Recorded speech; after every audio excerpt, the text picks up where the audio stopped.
Assalamualaikum warahmatullahi wabarakatuh. Bismillahirrahmanirrahim. Alhamdulillahi rabbil alamin.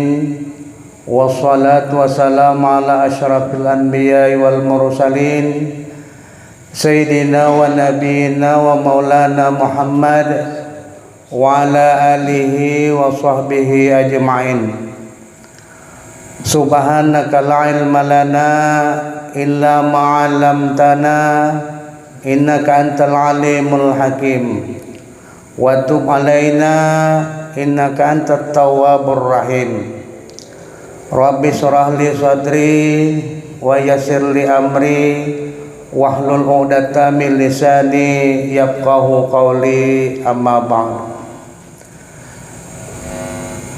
Bapak-bapak, saudara-saudara jamaah majelis taklim yang dirahmati Allah, marilah kembali kita sama-sama memanjatkan puji dan syukur kehadirat Allah Subhanahu wa taala atas limpahan rahmat, taufik dan hidayah serta inayahnya. Alhamdulillah, pada malam hari ini kita kembali dapat melanjutkan kajian kita. Kemudian salawat dan salam tidak lupa kita aturkan ke atas junjungan kita Nabi besar Muhammad sallallahu alaihi wasallam dengan ucapan Allahumma salli ala Sayyidina Muhammad wa ala ali Sayyidina Muhammad. Mudah-mudahan dengan senantiasa kita berselawat, kelak di yaumil mahsyar kita akan mendapatkan syafaat dari beliau. Amin ya rabbal alamin. Kalau pada pertemuan kita yang lalu kita sudah sampai kepada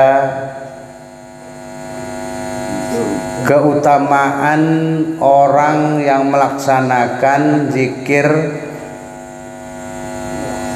setelah sholat subuh menjelang naiknya matahari, di mana pahalanya itu kata Rasulullah sama dengan orang melaksanakan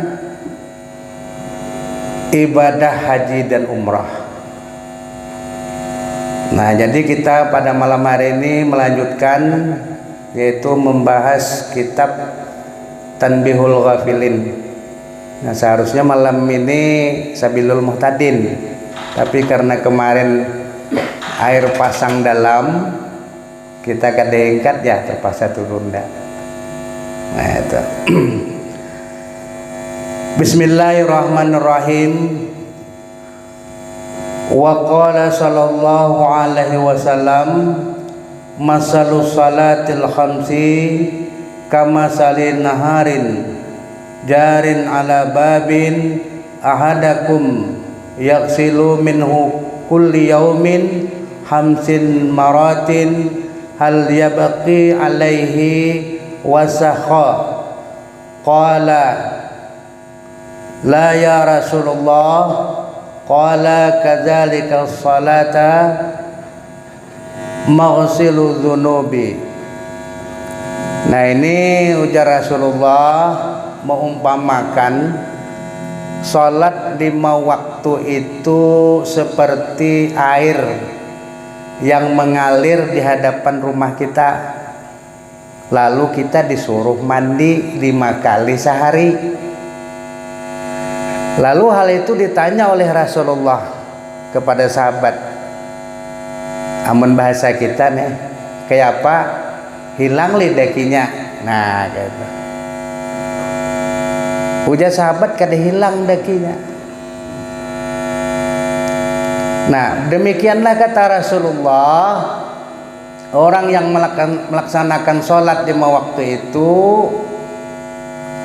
dengan sempurna diampuni Allah Subhanahu wa taala dosa-dosa kita.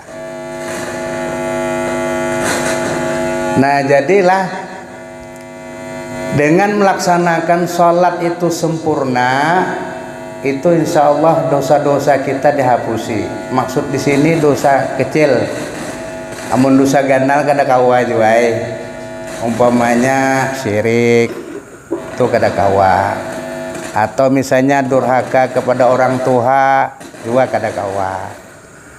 Nah, yang dimaksudkan di sini ini antara waktu sholat ke waktu sholat lainnya itu tentu kita berinteraksi dengan orang banyak. Nah, dalam berinteraksi itu tentu di situ ada kesalahan-kesalahan kita, ada dosa-dosa yang kita lakukan. Nah, dosa-dosa itu apabila kita sholat berikutnya terhapus. Nah, itu maksudnya.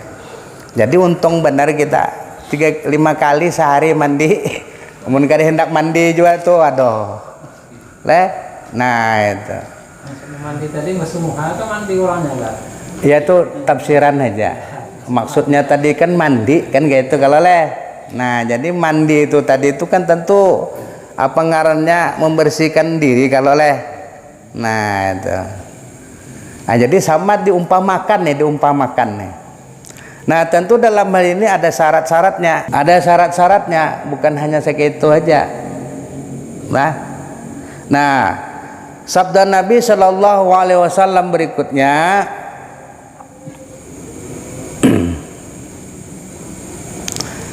Qala Shallallahu Alaihi Wasallam, barang siapa memelihara akan air sembahyang dan waktunya dan rokoknya dan lainnya, yaitu padahal diketahui bahwa sembahyang itu sebenar-benarnya atasnya, maka diharamkan oleh Allah Ta'ala tubuhnya daripada api neraka.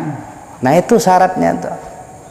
Kita harus bisa memelihara air sembahyang, waktunya, rukuknya dan sebagainya.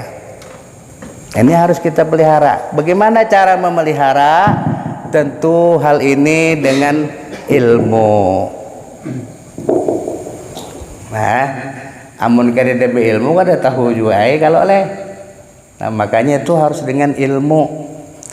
Di dalam kitab Asrarus Shalah karangan Tuan Guru Syekh Abdul Rahman Siddiq Al-Banjari, ujar Sidin, kesempurnaan ilmu itu ada 3 rukun. Nah, kesempurnaan ilmu. Nah, di situ beliau mencantumkan hadis Rasulullah Sallallahu Alaihi Wasallam yang berbunyi, amalun qalilun fi ilmi khairum min amalin kasirin fi jahlin.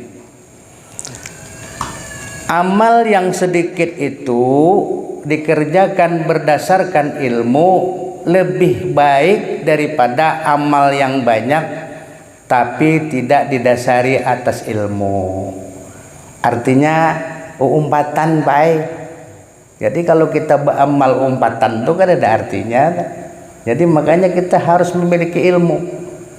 Jadi beruntung banget kita duduk di majelis taklim ini dapat menggali ilmu-ilmu agama itu.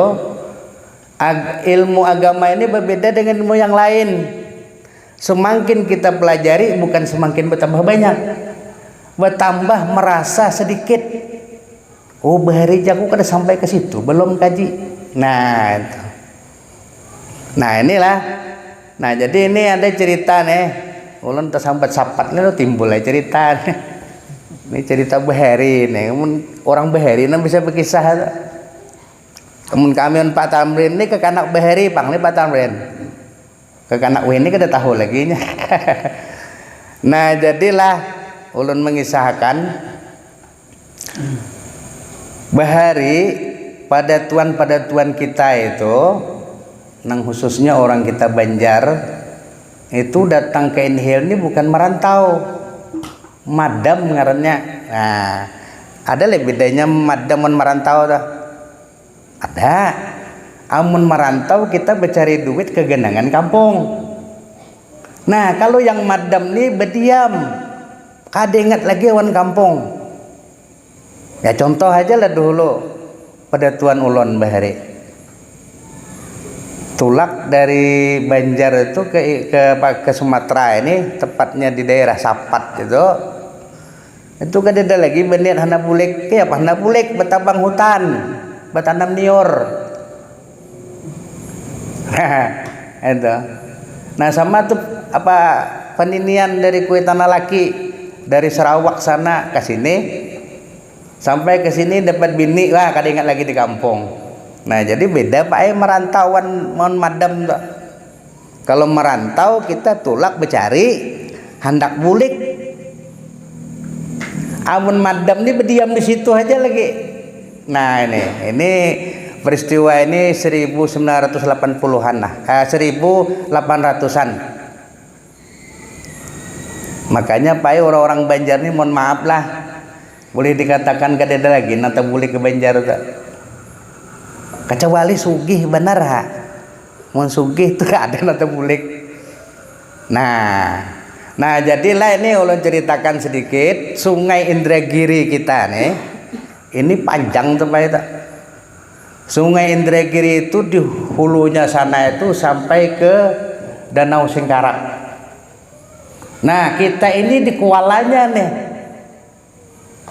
di kualanya, makanya kita nih paling hilir bener nih, paling hilir Sungai Indragiri.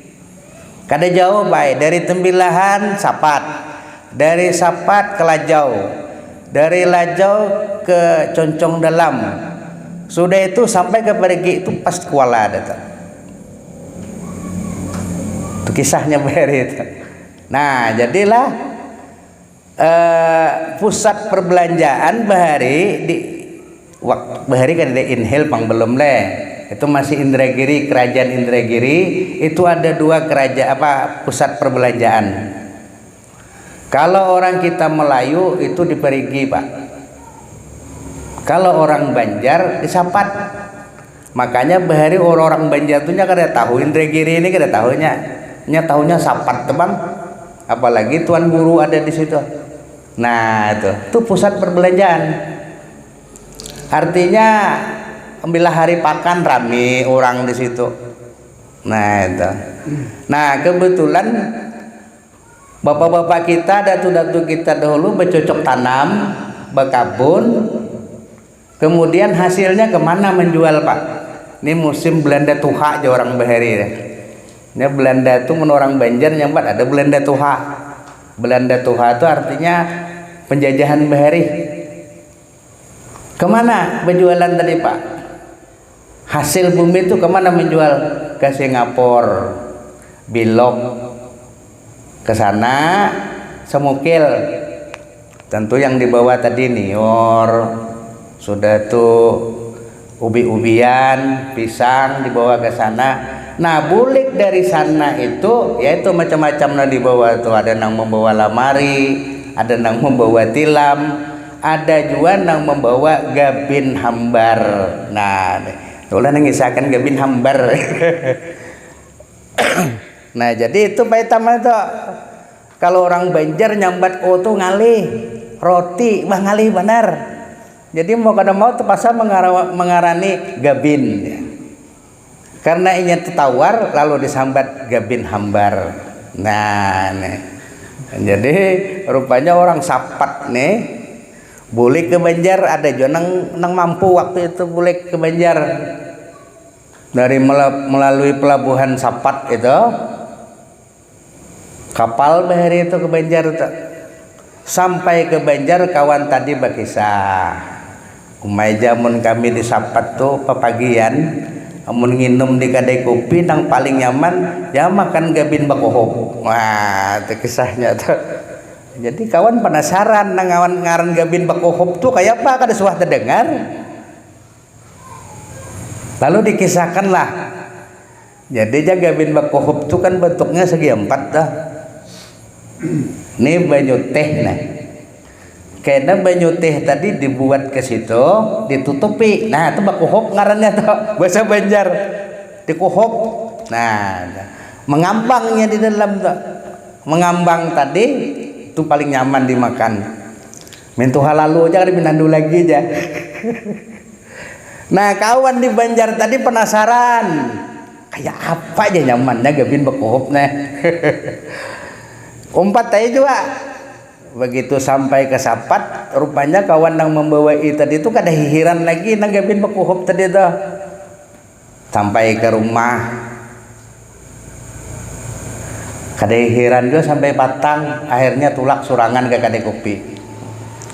Tulak ke Kadai Kopi, hahali ngawai, nama nangaran gabin kada subah bang, batakun kada puron. Nah itu. Rupanya ada melihat nepina segi 4 dalam piring. Bepadahai anu aja anu kopi susu nah secawan. Nah, ulah kan oleh orang Kadai Kopi. Kopi susu wah nyaman sakot. Hilap mata orang, kebetulan di warung tuh kada mati banyak orang, cap buat dalam piring. Dalam cawan tadi tutupi. Diam situ. Dilihat kada mau mengambang, cerita kawan tadi mengambang leh. Ini kada mau mengambang. Jadi orang warung kopi, napa pian maka merandam gegetas.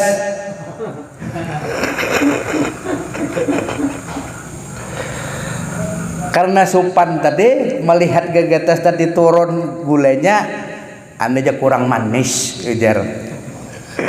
Itu tebakalah aja bang. Nah itu kisahnya tuh. Apa pak ibaratnya nih? Jadi amun kita kada ada ilmunya nanti digawi itu tuh kayak tadi tuh. Nah, mana wakal surangan. Nah jadi oleh karena itu kita beramal itu harus ada ilmu. Marah sedikit ujar Nabi, yang penting ada ilmunya. Umbatan orang pun kada tahu salah kayaknya. Nah itu. Nah jadi ujar Tuan Guru, nah ada 3 rukun kesempurnaan ilmu itu. Nah apa nang 3? Yang pertama dapat membedakan antara yang fardu dengan yang sunnah. Nah, itu dulu tuh. Jadi kalau kita ada ilmunya tahu tuh nang mana nang fardu, nang mana nang sunat. Jangan terbalik. Nah, sebab sholat tidak sah melainkan melakukan dengan fardunya. Ketika ditawakal, mun belum maksud waktu jangan hanya sembahyang. Nah itu contoh lah. Itu jangan Tuan Guru tuh. Nah yang kedua dapat mengetahui mana yang fardu dan mana yang sunat pada waktu wudu dan pada sholat. Kita dapat membedakan yang kita gawe itu baik nang mana nang wajib nang mana nang sunat. Nah contoh aja lah dulu wudu dulu lah kita ini pertama kan wudu nang ianya benar nih. Nah harus dipelihara tuh kan wudu.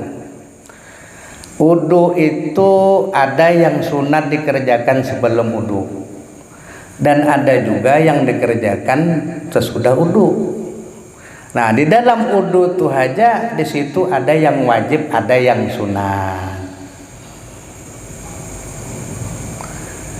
Pertama niat itu wajib lah. Namun kita kada tahu kayak apa kita. Yang kedua membasuh muha itu wajib. Yang ketiga membasuh 2 tangan sampai siku wajib. Kemudian menyapu sebahagian kepala itu wajib. Membasuh 2 batis sampai mata kaki 2 wajib. Talinga bang. Nah talinga ini sunat. Jadi mun kita melihat kawan wudu kada memusut talinga kada apa-apa. Nah yang wajib tadi aja tuh cuman sekali. Membasuh muha sekali wajib, membasuh tangan sekali wajib, menyapu kepala sekali wajib, membasuh batis sekali wajib. Tapi ujar Imam Syafi'i 3 kali. Nah ini harus tahu ilmunya kita. Nang wajib tuh sekali aja pak. Nah nang yang 2 itu sunat. Jadi kita niatkan tuh bila kita membasuh muha pertama itu wajib. Yang kedua sunat abad. Yang ketiga sunat hayat. Kamu kada berilmu kada tahu kita kalau leh. Nah, itu.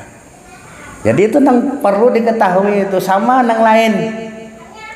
Membasuh tangan kayak itu juga. Membasuh menyapu sebagian kepala itu juga. Jadi kita harus tahu mana yang wajib, mana yang sunat. Nah, kalau menyapu telinga tadi itu sunat aja semuanya tuh 3 kali itu. Jadi sunat muakkad, khairu muakkad, sunat hayat. Sunat abad. Sunat aja tuh. Jadi setiap yang kita gawe itu kita harus tahu ngarannya. Nah, itu ngaran ilmu tuh jatuhan guru. Nah, itulah kayak itu juga sembahyang, Pak.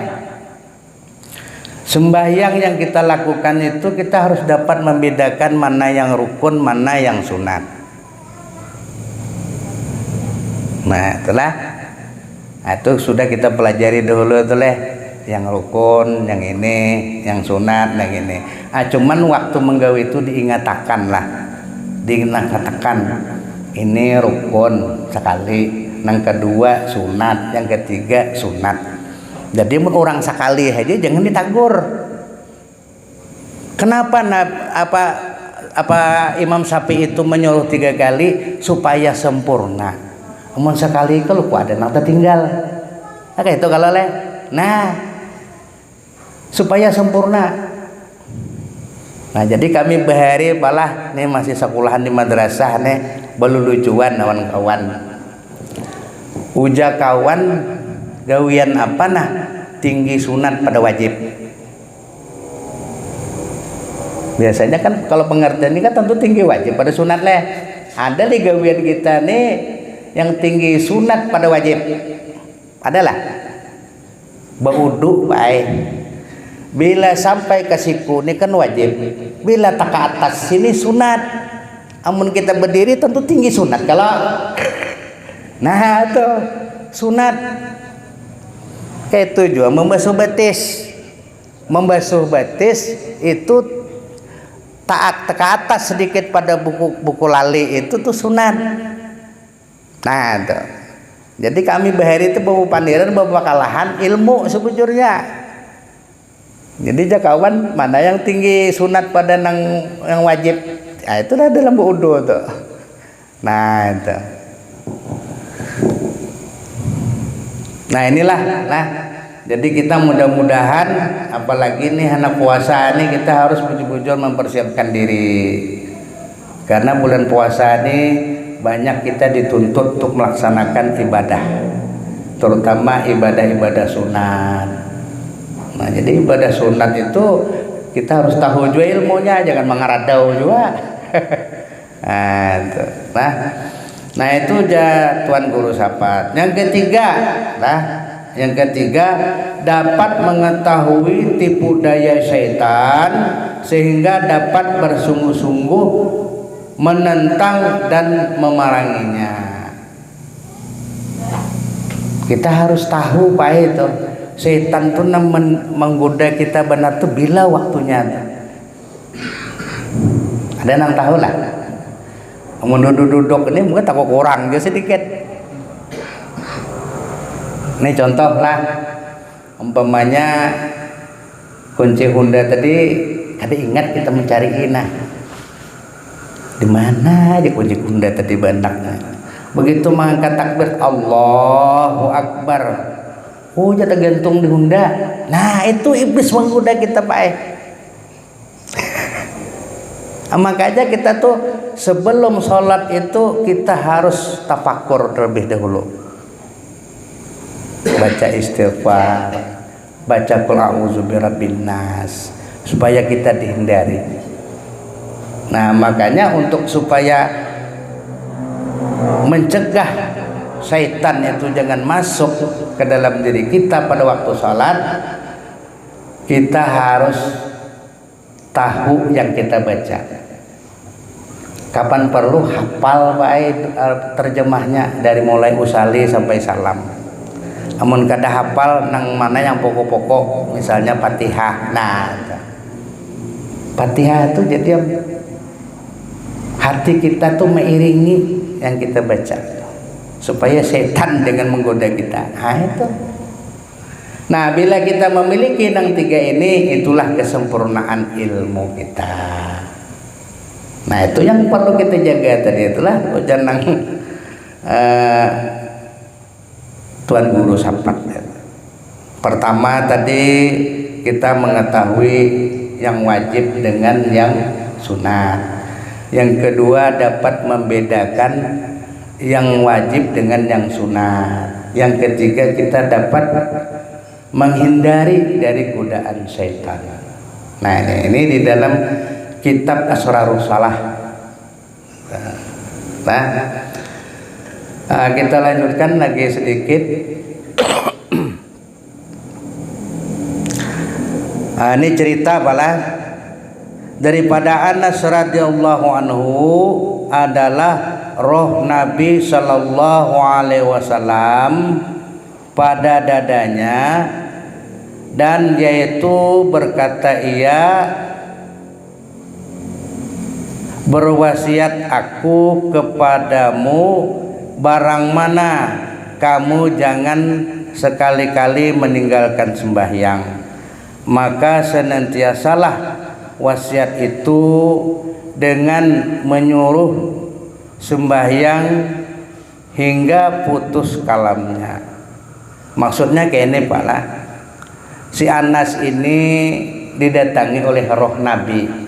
Di dalam dada itu didatangi roh Nabi. Nabi bepandir, ujan Nabi ulun bawasiat awanikamna, kayak apapun keadaan jangan tinggalkan sembahyang. Nah, jangan ditinggalkan sembahyang apapun keadaannya.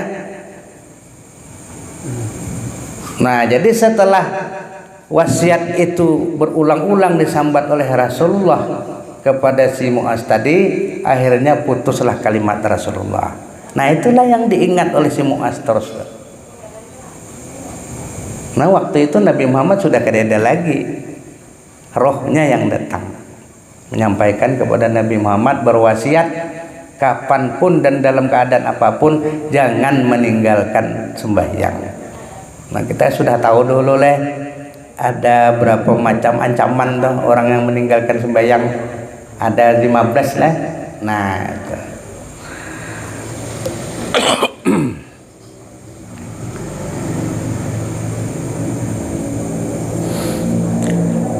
Nah kemudian sabda Nabi sallallahu alaihi wasallam, "Idza tarakal abdi fardan wahidan kataba ismuhu ala babin nar." Nah ini nang kita takutan nih Pak.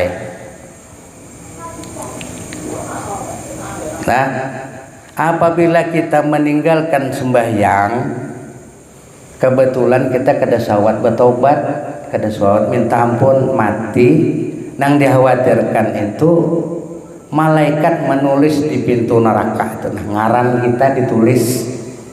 Itu ini hadisnya nih, Allah memerintahkan malaikat menulis di pintu neraka itu ngaran-ngaran kita.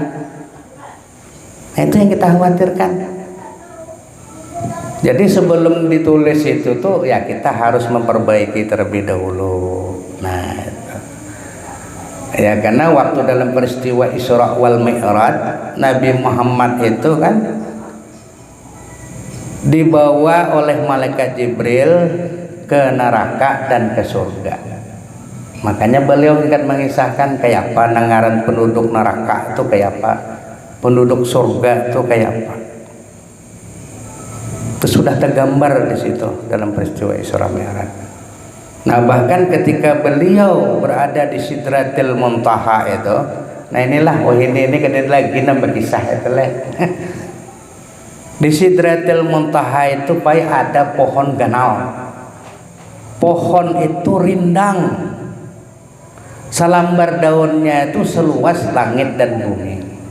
Nah di situ tercantum ngaran kita Pak itu. Sebuting daun ada betulis ngaran kita di situ. Nah, kita dapat bayangkan nih daun apa pohon tadi tentu ada nahnyar tumbuh, ada yang sudah agak tuha, ada juga yang sudah kuning parak banget onta gugur. Nah kayak itulah kita Pak. Itu dilihat oleh Rasulullah Sallallahu Alaihi Wasallam. Jadi ngaran kita ada pada itu.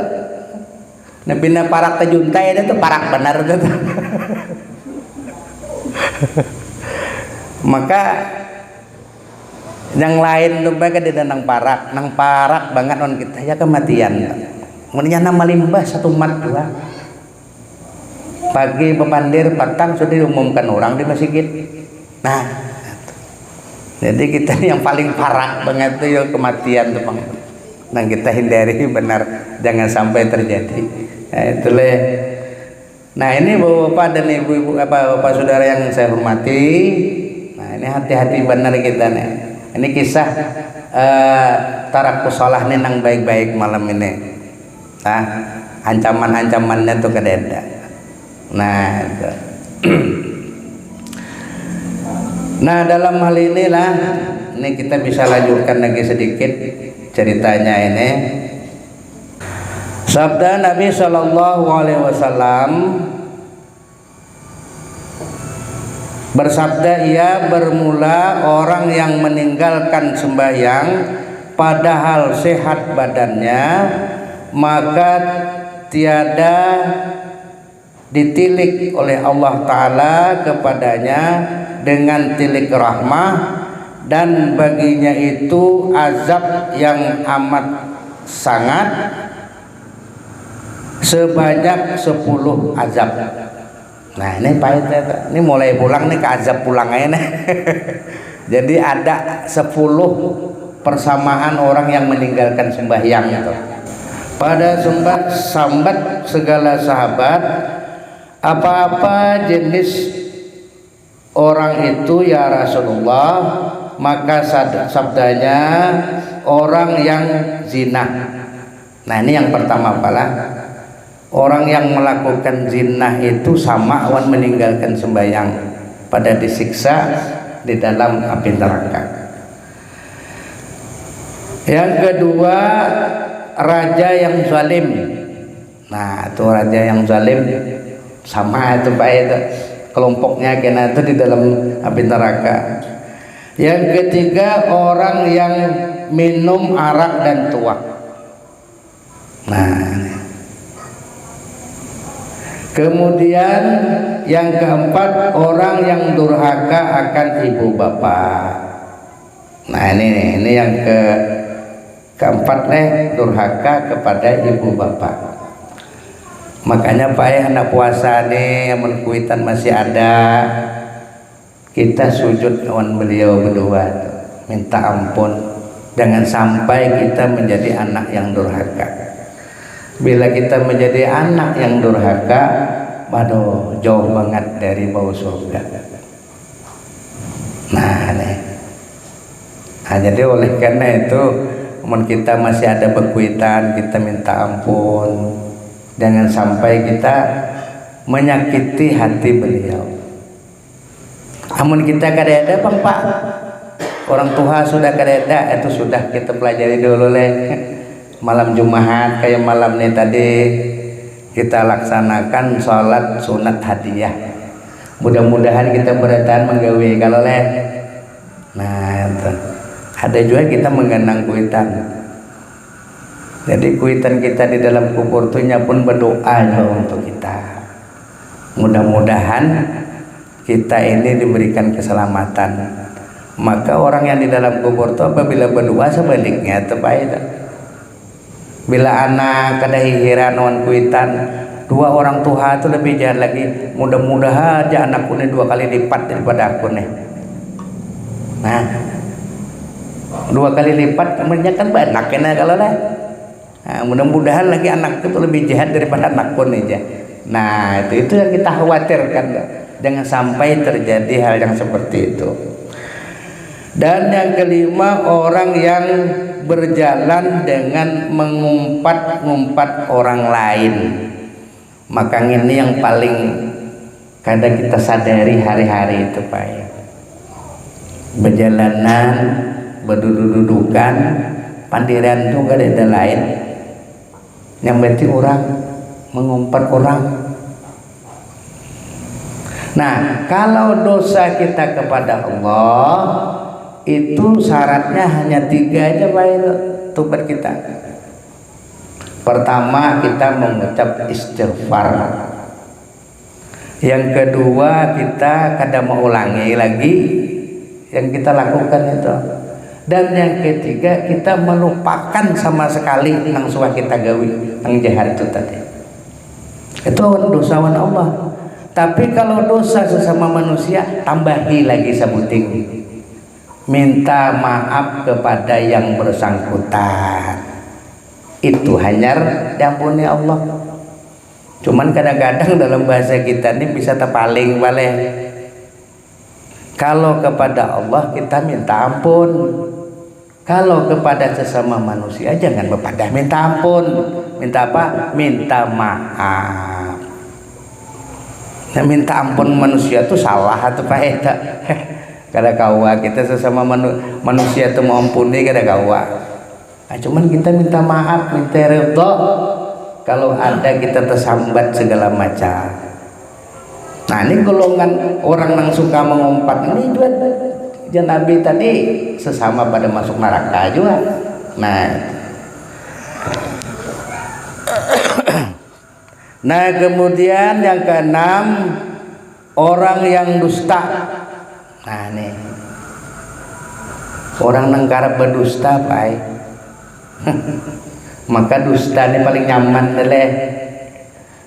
Sekali berdusta nyaman, yang kedua tambah nyaman lagi. Maka bila sudah terbiasa tuh berdusta tuh mae. Nah ngapanya aja nah berdusta taruh saya. Ini ada kisah nih Beheri lah. Jadi di kampung tuh ini ketujuh memakalah orang. Aduh, jago jadi kampung harimau. Jurang di mana harimaunya?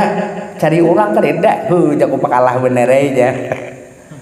Berdusta sekali.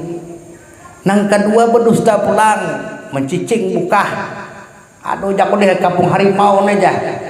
Jurang di mana harimaunya? Hehehe, jago dusta bener aja. Nang ketiga orang kada percaya lagi. Syekh jadi dusta orang bener aja, dustanya bener aja. Sekalinya waktu itu bubujuran karena dijambah harimau. Nah, terpakalah gegara berdusta tadi itu. Nah, jadi dusta itu pak jangan dicucu ini. Bila ketahuan kawan kada bakal percaya lagi seumur hidup.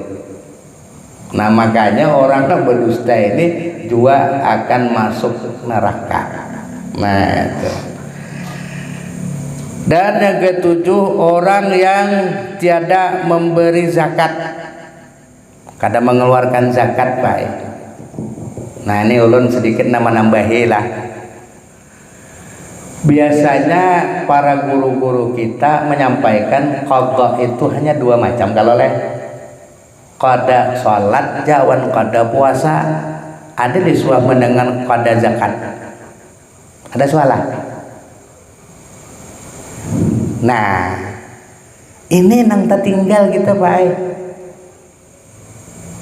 Soal apa zakat itu juga wajib dan qadha. Ini umpamanya lah. Kita hanya kawin tuh tahu sama tahu. Kalau rezeki itu bilang dapat dihitung, susah kita. Nah waktu itu kita anak berzakat aja ngalih banak seikong nih. Anak tadi menangis hari raya minta tukarkan baju. Itu Nabi lebih abdal nukarkan baju anak daripada bayar zakat. Itu kalau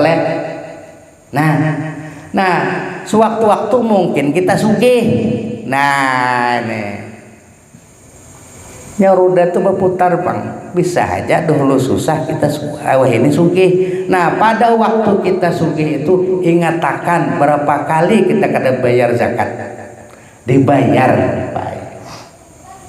Tidak tahu hutang kita.